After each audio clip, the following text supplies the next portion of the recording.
Imagine a single page inscribed with cryptic words said to hold the secrets of creation itself.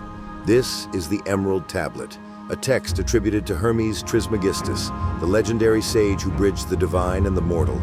But this is no ordinary text. It is a map, a guide to the great work of alchemy, a journey not of the laboratory, but of the soul. Prepare yourself, for together we will unravel its symbols, decode its wisdom, and perhaps glimpse the truth of what it means to transform. The Emerald Tablet is said to have been discovered in a hidden chamber beneath the Great Pyramid of Giza, clutched in the hands of Hermes himself. Hermes, known as Thoth in ancient Egypt and Mercury in Rome, was a figure shrouded in myth. He was said to be a master of magic, science, and philosophy, a teacher who walked between worlds. His teachings, encapsulated in the Hermetic texts, became the foundation of Western esotericism. The Emerald Tablet is his crowning jewel, a distillation of his wisdom into a few cryptic lines. The text begins with the famous words, "As above, so below, as below, so above." This simple phrase holds the key to understanding the interconnectedness of all things. It speaks of a universe where the macrocosm and the microcosm mirror each other, where the stars above reflect the soul within. But what does this mean for us? How can we apply this wisdom to our own lives? The Emerald Tablet is not just a philosophical treatise. It is a practical guide to the alchemical process. It describes the stages of transformation from the prima materia, the raw, unformed substance, to the lapis philosophorum, the philosopher's stone. But this stone is not a physical object. It is a symbol of the perfected self, the culmination of the alchemist's journey.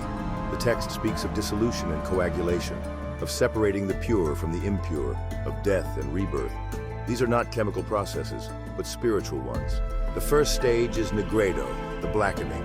This is the stage of dissolution, where the old self must be broken down, where illusions and attachments are burned away. It is a dark and painful process, but necessary for transformation.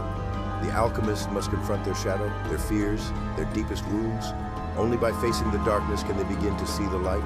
Next comes albedo, the whitening.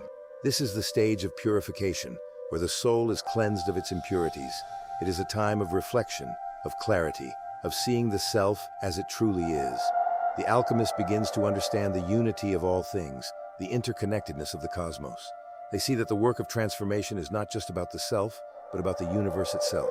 Then comes citrinitas, the yellowing. This is the stage of illumination, where the soul begins to shine with the light of wisdom. The alchemist begins to see the patterns of the universe, the hidden laws that govern existence. They understand that the work of alchemy is not just about personal transformation, but about the transformation of the world.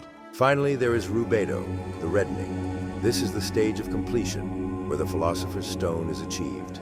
The alchemist has become one with the divine, a perfected being who has transcended the limitations of the material world. They have achieved the great work, the union of the above and the below, the marriage of the soul and the cosmos. But the Emerald Tablet is not just a guide to personal transformation. It is also a key to understanding the nature of reality itself. It speaks of the one thing, the primal substance from which all things are made. This substance is not physical, but spiritual. It is the essence of the divine, the spark of creation that exists within all things. The alchemist's task is to uncover this essence, to bring it to light, to manifest it in the world. The text also speaks of the three principles, sulfur, mercury, and salt. These are not the elements of the periodic table, but symbols of the forces that animate the universe.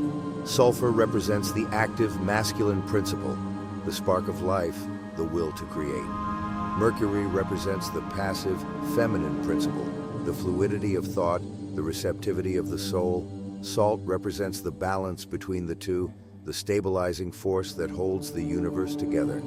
The alchemist must learn to balance these forces within themselves, to harmonize the masculine and feminine, the active and the passive. The Emerald Tablet is a text of profound mystery, but it is also a text of profound hope.